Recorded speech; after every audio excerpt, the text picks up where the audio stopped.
And a very warm welcome. You're joining us this week once again at Hyde Park on Derana 24 as we plan to discuss throughout this segment Sri Lanka's plans to digitize the economy, a digital Sri Lanka, and also how we can draw comparisons, examples and support from neighbouring India as a successful Aadhar project, a digital identification, a unique identification was introduced to the people of India and has been successful. I've invited to our studios visiting Dr. Pramod Varma, who is the co-chair of the Centre for Digital Public Infrastructure of India. A very warm welcome to you. Thank you.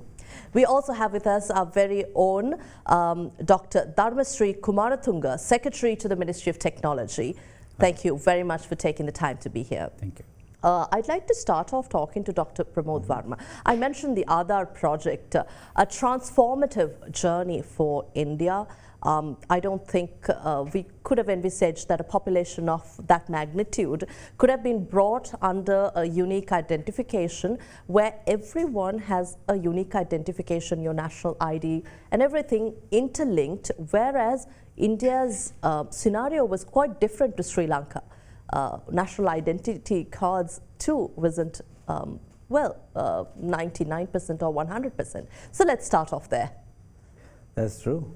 I think, first of all, pleasure to be here. Wonderful country, wonderful to be here. India did not have a national ID card project. After independence, we never created a national ID. So that's been an ongoing thinking for a while. But I think what happened in multiple attempts for national ID was actually done. Somewhat not successfully, and then in 2009 I think government of India sort of took a hard decision then to say it's time to execute a digital ID project or ID project. At that time it was called an ID project, but India came from a inclusion perspective, not from a national security perspective, not from citizenship perspective. We said everyone should have an ID, and subsequently that project created very interesting nuances in the design that said, no, it's not even a citizenship ID. India's identity is for every resident of India, and also it was very minimal. So it was just had 4 attributes and biometric, and it said everybody will have it. So I think the simplicity of it and the way it got executed created the initial impetus for it to scale, and it scaled to 1 billion people. Where did you start? You are the chief architect of the Unique Identification Authority of India.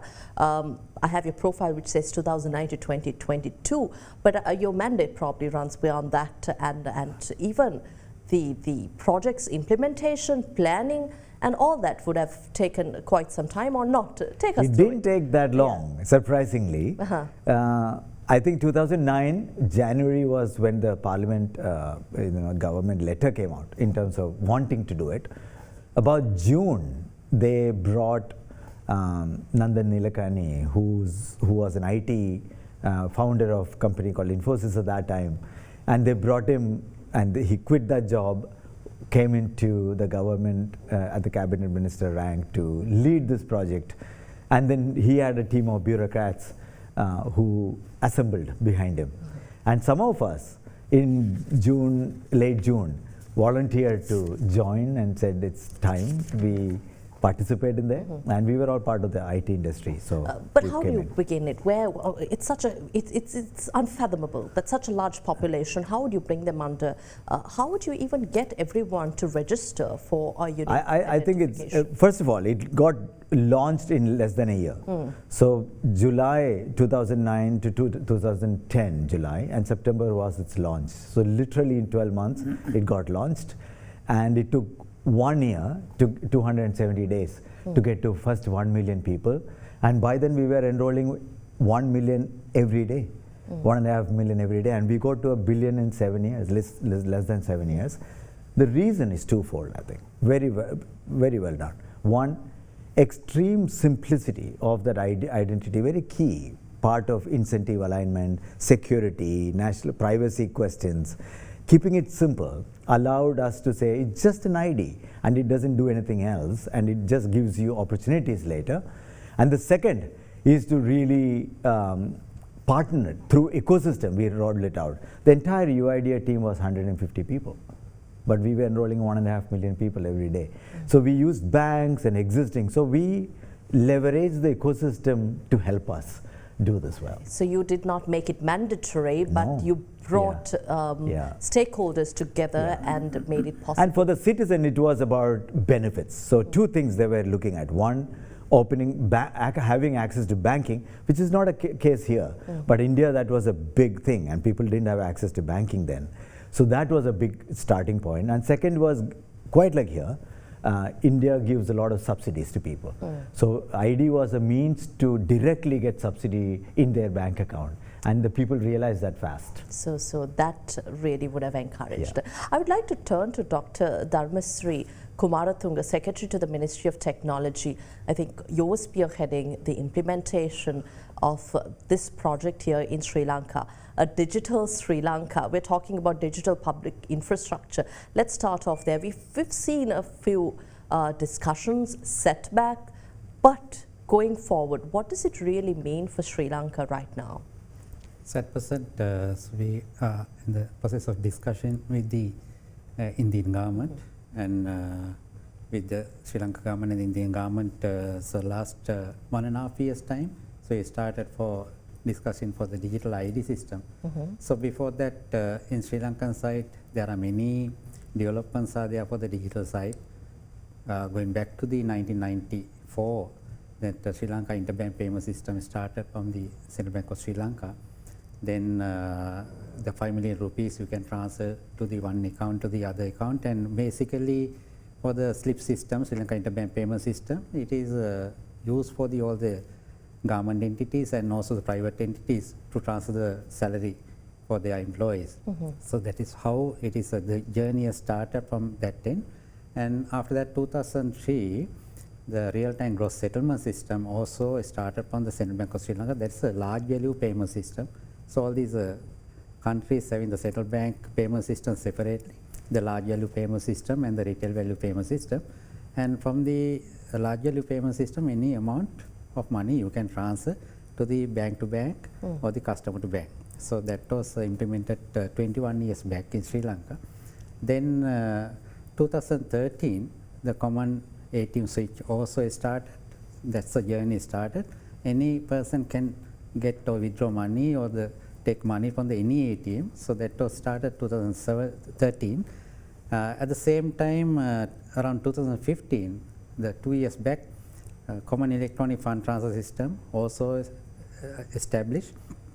And from the common electronic fund transfer system, we call it a SEFT transaction. Up to 5 million rupees you can transfer from a customer to any other customer or any other banks and so on. Then the transaction is happening very quickly and suddenly. So at the same time you can you can withdraw the money from the other end. And so for the charges for this digital journey for the SEFT transaction and also the slip transaction, it is almost 30 rupees taken from the customer.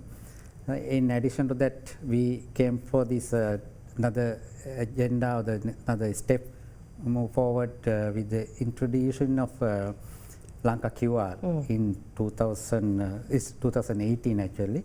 And at that time, India is also already issuing this the QR implementation 2016. 2 years back, we were able to launch this Lanka QR in our side.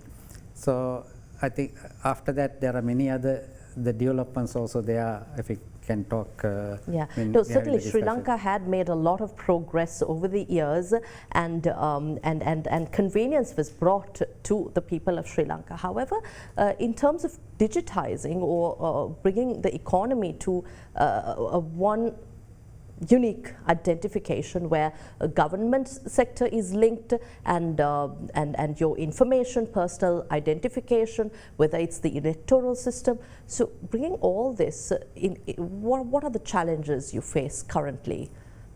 Basically, I think when we had the discussion with the government of India. From the Sri Lankan side, so there are different type of arguments are having collecting of the personal data. Yeah. So first is that are we having the Data Protection Act to cover the or safeguard of this data we are collecting from the personal data. Then in Sri Lanka side, the act was enacted for the Data Protection Act. Then so with that, all the collection of the covering of the personal data, so we can, according to that legislation, we may able to get all the personal data. In addition to that, there are some the discussions were going on for the fields which we are, the number of fields we need to collect from the personal data. The early stage in our discussion, the 50 plus data points we were discussing, and later stage, the last year actually, so we will bring down to the 9 cases of the data collection point, including the biometric data. So that is I think development which we have taken. So from 50 to 9 you've brought it down. Yeah, brought it down to the 9. Okay, so now is it sufficient to have this 9 fields of data to ensure that you have everything connected for an individual? When we compare with the other countries, all the developed countries and also the regional countries like India, so they also collect the same type of data, then so we are getting their experience, and so we have to, now we are working with that, and I think more than enough for us to go with that with the digital ID. What will be the 9 areas of data? Would you be able to share that with us? Basically the name, address, email address or the phone numbers, and also the sex or the field, the gender field, and also the biometric, 3 biometric data for the fingerprints, iris and the face recognition. So those are the major fields we are collecting from the person. Okay. You mentioned that from 50 to 90, Sri Lanka has brought down the 9, or rather, sorry. But what was it for India? What were the kind of information or data that was collected from your individuals? Yeah, so India had 4 demographic fields, name, date of birth, gender, address, and 2 optional fields, mobile and email. Email, very few people have it. A mobile number, people had it. So 4 mandatory fields, 2 optional fields, and 3 biometrics, face, iris, and fingerprint. So roughly 9, 2 optional. So 7 mandatory fields and 2. So that's roughly the same thing. Okay. But just going back to your earlier point, ideas, one of the arguments was against Aadhar was actually the civil society going to Supreme Court in terms of privacy. And that's why it has to be designed not as a maximalist system, rather minimalist system. So you have to design it in ID not to capture, and that's very counterintuitive. When the government tries to say, I'll collect more data, even for good reasons, it actually doesn't work well with the society. So idea is to collect less data, empower the individual with the identity, and for her or him to open a bank account or access healthcare or agriculture subsidies and so on. It's not, if you design it for the system versus design it for the people, it's very different design. Design for the system would come across as surveillance, privacy, you know, all that question, which is the right questions to ask. But how has India managed the question of privacy? You mentioned this, you mentioned how India counted, but one may argue that collection of biometric data and other sensitive information too exposes an individual's private information to the government, and all that is an individual's private information is shared. So how is data protection ensured, and how is an individual's privacy maximally secured? It's an excellent question. This was, even India did not have a privacy law until literally a few months ago. So last year we This passed. was even after Aadhar even after. Well, Aadhar had a law of its own. So we had an Aadhar Act, and Aadhar law protected the identity law. Protected that. We also already had something called IT Act, under which Electronic Information IT Technology Act, under which privacy was somewhat covered. But I think people by 2000s, 2010, because of global digitization, there was GDPR had come in Europe and so on. So people were already arguing that we should have our own privacy, dedicated privacy law, and which is what just happened a few months ago, by the way. Last year, India passed privacy law as well. How did Aadhar counter this? Is to make sure few things. One, it collects extremely minimalistic data just so as to identify the individual. India doesn't even have a good birth registry like Sri Lanka has. So our birth registry is not there. Half of India did not have birth certificate. They could not get bank accounts. They could not get government subsidy. So there was significant exclusion at play. So the ID was important to provide, but it has to be contained. So one, minimalistic. Second, it did not capture purpose of identity usage or location whatsoever. That means when you, what does that mean? What does it mean? When you go to a bank account, the ID system does not know that you actually opened a bank account. It does not link reverse. Okay. And when you go to a check in a hotel, private, or got an employment in a company, here you recruit somebody, why should the ID system come to know all about you? So it captured no purpose, it captured no location attributes, and it kept authentication records only for 6 months. And after that, it would permanently delete. So very, very interestingly, why only 6 months, and that's for the initial? That's only for dispute resolution Okay. of sort, right? You could say, I was not there, I did not authenticate, and I want to, just for 6 months dispute resolution purpose. That's it.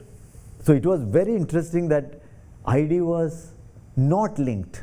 Identity system itself did not know about any other system. It was blind to it. It was blind to the purpose of usage. It was blind to the location, and it was blind to how often you use it beyond 6 months. It'll very interesting patterns that allowed. Dr. Kumaratunga, do you think Sri Lanka too, in the implementation of digital ID, can ensure and will have the sufficient infrastructure and laws? You mentioned the Data Protection Act, but to ensure an individual's privacy and security once everything is linked to one unique identification? At present, so all covered from the Data Protection Act. Okay. And so if some regulations needed, then of course we may be able to issue the regulations. If any sectors needed, then so it's anyway that for the present Data Protection Act covers all these personal data, and not only from the ID system, but for the other sectors also. Some entities, they are collecting personal data, maybe from the visa office or any other government entities, they also collecting some personal data. So everything can be covered from the Data Protection Act. And for the digital ID, the earlier questions you asked for the importance of this one. So every sector, it is important for the getting the driving license or getting the insurance or car registration, and each and every corner. So it is very important. So this will be linked? It's linked. And also the opening and bank account is also can be linked with this digital ID. It is easy for all the government entities and the private sector entities to link and find the person's information. So will this improve the efficiency of our public sector services, productivity of government and private sector engagement by any way? Yeah, of course. So that can also link, and latest stage from the Indian side. So there's another. There are many apps or I think implementations or developments are there from the Indian side, and according to India, the DigiLocker.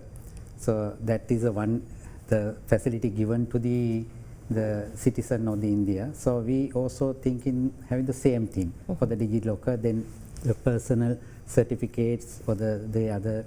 The birth certificates or any other education certificates or insurance card or the passport, everything can be have the same the locker having with our mobile phone.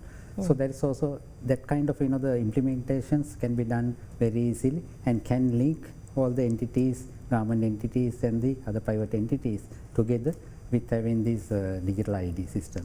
Certainly, I think we'd have more to discuss, but we have to go in for a short break here at Hyde Park on Other Derana 24.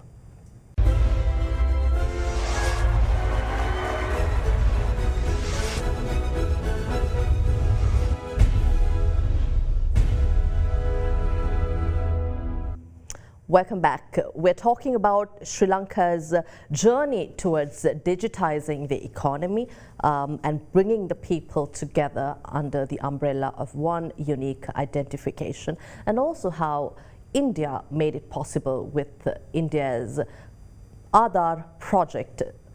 I'd like to turn to Dr. Varma here. We were discussing the challenges and the importance of a digital platform, but there have been many security concerns here in Sri Lanka, especially you're collaborating with Sri Lanka to support in the implementation or development of this program. But how is the data here used? Will there be access to India for the data? Because a key question is that individual identification or information of individual citizens can be easily obtained and shared with India and posing a threat to individuals. Answer is absolute no. Is it that easy? Absolutely no. Yeah, so it's very, very easy and actually easy answer. I think it's a very, for us, when we look at it, for example, it's like asking the question, oh, you're using Microsoft Windows, does it mean all your data is with Microsoft? It's a very, Oracle database, your banking system use Oracle database, does that mean Oracle has all the data? No, it's just a software, right? You use somebody's software, but you are running your machine, you are running the data center here, ministries are controlling it here under your laws, regulations, by your people. So India has no access to that data, absolutely whatsoever. That's very, very clear. Okay, there's no question about it, no two-way about it. Interestingly, it's not even a private software. In fact, the software, I think he can talk more about it, you recommended for Sri Lanka's implementation is completely an open source software. So Sri Lanka is very friendly to open source, you have a good open source community, and they could actually say, yeah, entire code is visible to us, and that means we are very, very clear what's running on our own data center. So first of all, it's an open source software, free open source software, running in your country, under your rules and regulation, by the ministry, by the team, everything here, nothing to do with India. That's question number one. Interestingly, you also asked the question, same thing asked in India. So your questions are very valid because Indians ask the same question to India's identity system. Does this data stay in India or do they go somewhere else? Because we have... Whether you can sublease Yeah, because at the end of the day, we end up using hardware, software from around the world. It's not that we produce hardware and software in our countries, right? So the answer is no, clearly, that you can design today software or systems that are secure, in your control, in the complete rules that follow as per your rules and regulation, and manage it very securely. In fact, India's Aadhar system, just to answer the question, earlier question asked for, biometric data is not even access to our security agencies in the country. That means India's security agencies or criminal justice system cannot access the biometrics in Aadhar. It's contained, protected by law. They cannot access it. So it was very well designed in sense of it was meant for an identity. It serves just that purpose, and it is primarily to empower the individual to be able to access products and services in the digital world. How successful is it now? So we started in 2009, launched in 2010. By 2015, we had, before 2016, we reached 1 billion people. Now it's about 1.39 billion people have it. And it's used 70 to 80 million times a day. Billions of times is used. And it's used offline and online. It's not even used online all the time. So I'm trying to break it down for our audience also. You have this ID and you use it for anything. Individuals use it. Individuals for anything from banking to identification. Whatever they want to do. Okay. Government is not mandating anything. Only mandate government has done is twofold, which under the Supreme Court approved that, is that one, when government gives free money or free services, government can actually mandate the unique ID to be used. Otherwise, unique ID cannot be mandated in India. Right. It's not even mandated. It's optional. I think in that case, Dr. Kumaratunga will have something to add, especially with Sri Lanka looking at a social safety net here. In terms of welfare. After the crisis, we have been developing a mechanism to reach every corner of Sri Lanka.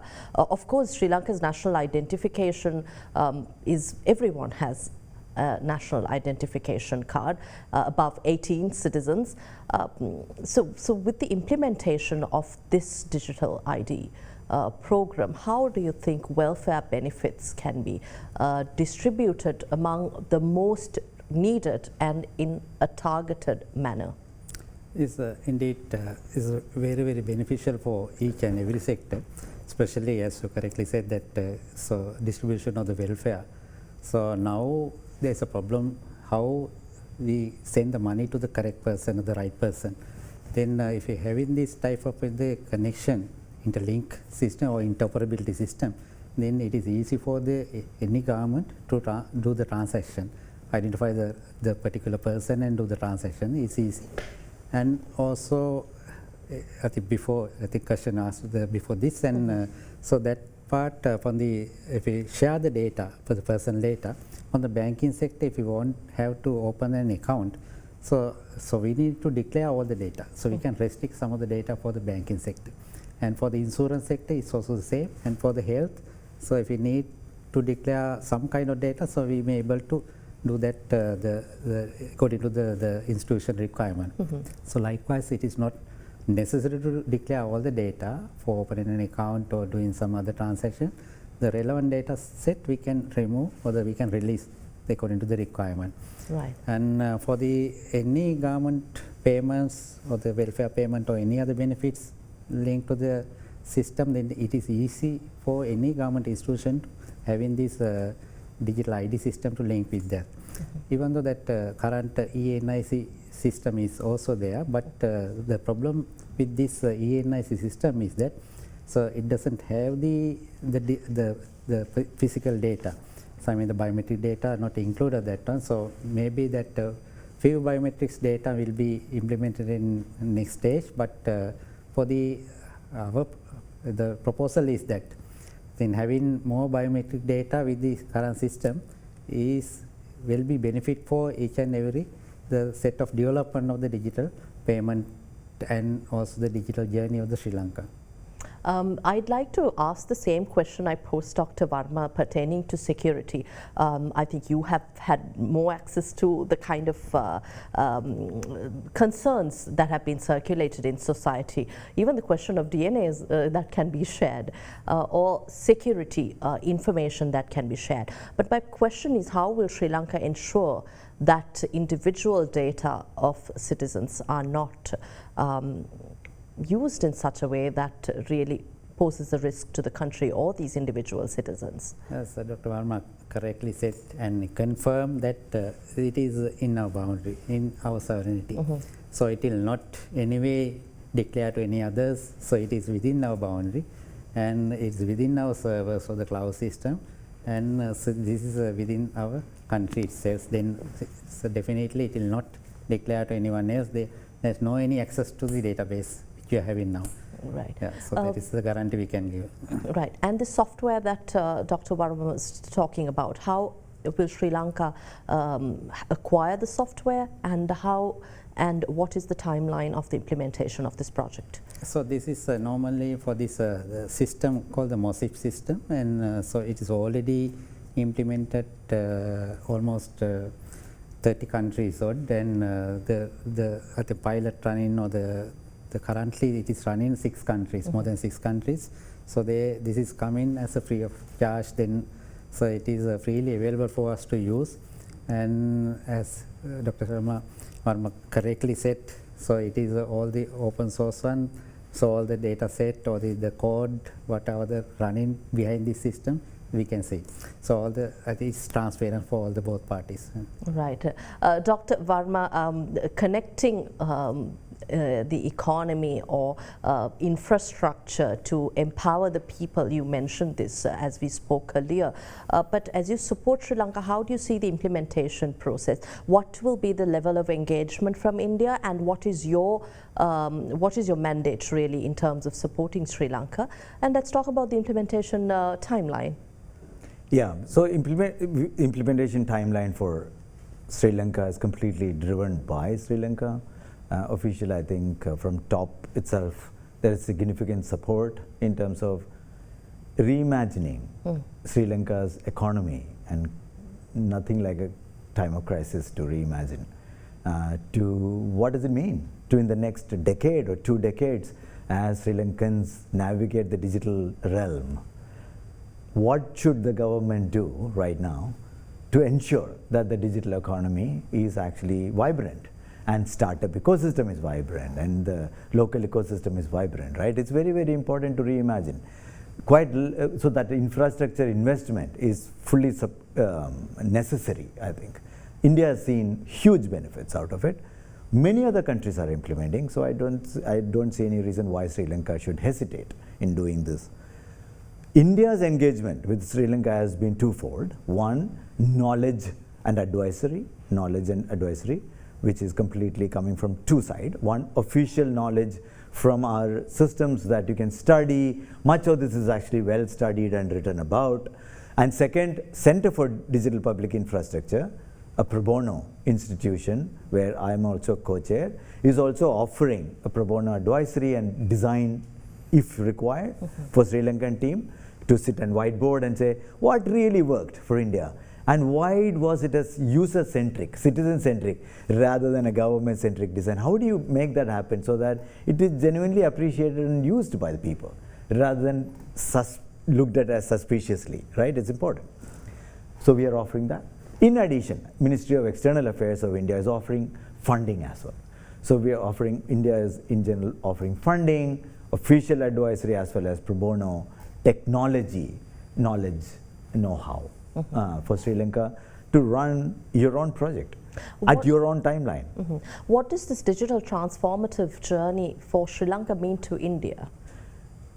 It's as simple as that.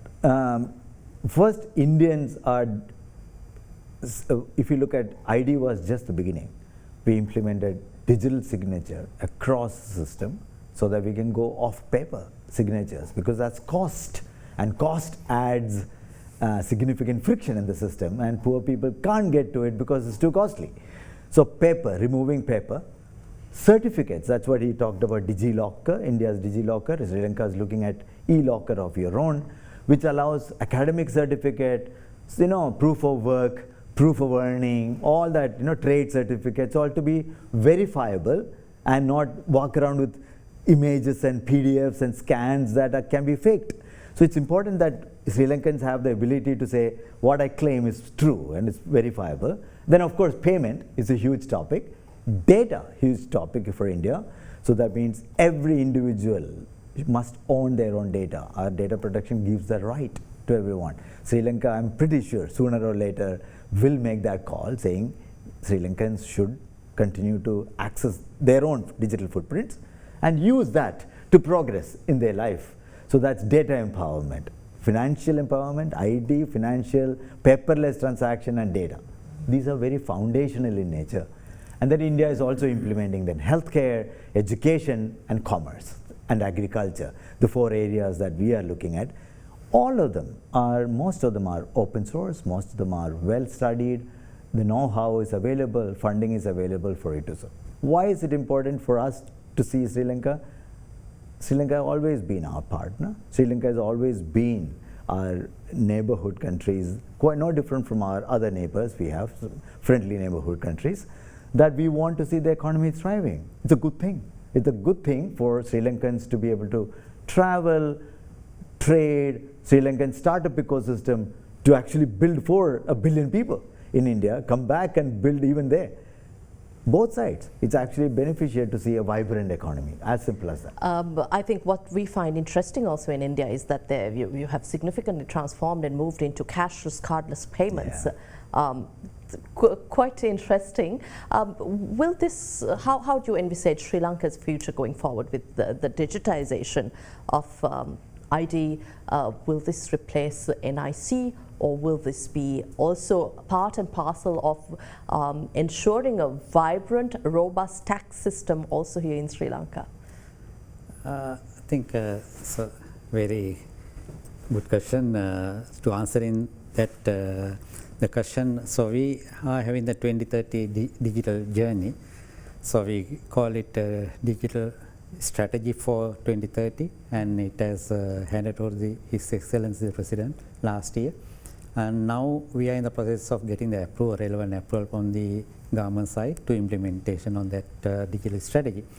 So from the digital strategy, there are 6 stages. The different areas are identified, and all the ministries and also the private sector, IT companies, and private societies all connected to prepare this digital journey. And so each and every entity is having the task for their own environment, including the central bank and also Lanka Pay or any other government entities. So altogether we are working on that. In addition to that, His Excellency the President also appointed the Committee for AI technology and given the AI policies to the country, and last week it has handed to His Excellency the President. The AI report has submitted.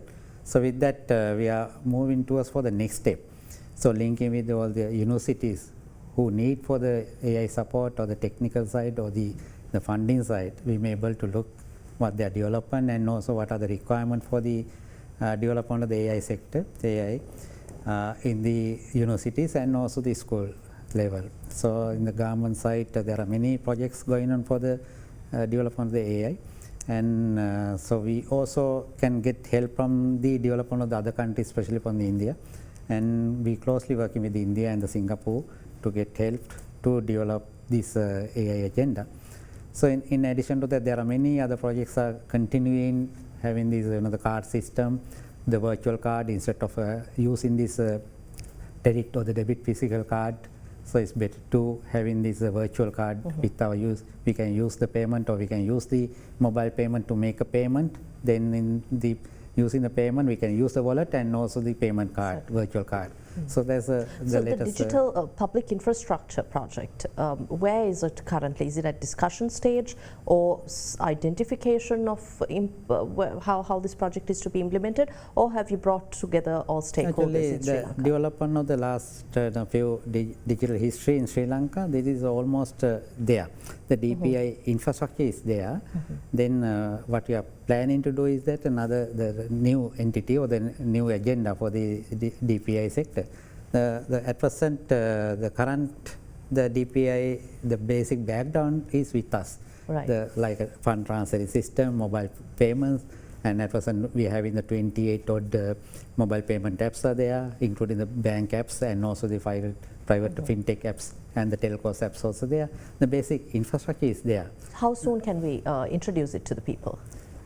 It is already there. The payment apps are there. The implementation ID. Of ID. So once we get the required approval from the government side, then so we may be able to expedite the system, and maybe within next 1.5 years time we may be able to, I think, drive through all the country.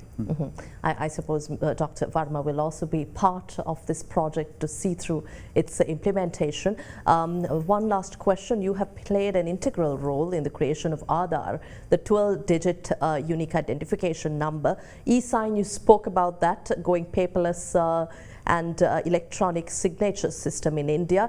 DigiLocker, Dr. Kumaratunga too spoke about it, and the unified payment interface. But when you say chief architect of the Unique Identification Authority of India, what is your work really, what has your purview been, and what is the scope for regional integration here for South Asia that has been lacking connectivity, although we are geographically so close?